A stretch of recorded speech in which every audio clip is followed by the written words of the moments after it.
চুরি করলেও যেখানে হত্যা করা যায় না সেখানে আমরা একজন মানসিক ভারসাম্যহীন ব্যক্তিকে পিটিয়ে হত্যা করেছি। এর থেকে লজ্জার কি আছে আমাদের? ব্যাপারটা যখন সোশ্যাল মিডিয়াতে ভাইরাল হইলো তখন আমি প্রথমে বুঝতে পারি নাই যে জিনিসটা কি।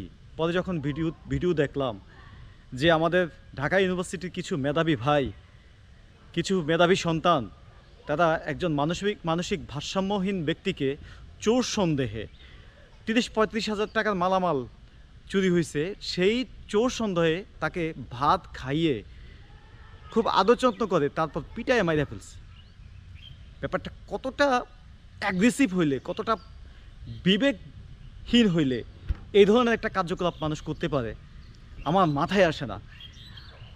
আমরা দেশের আইনের প্রতি শ্রদ্ধার কথা বলি, আমরা সুষ্ঠু সমাজ বিনির্মাণে অংশগ্রহণের কথা বলি, আমরা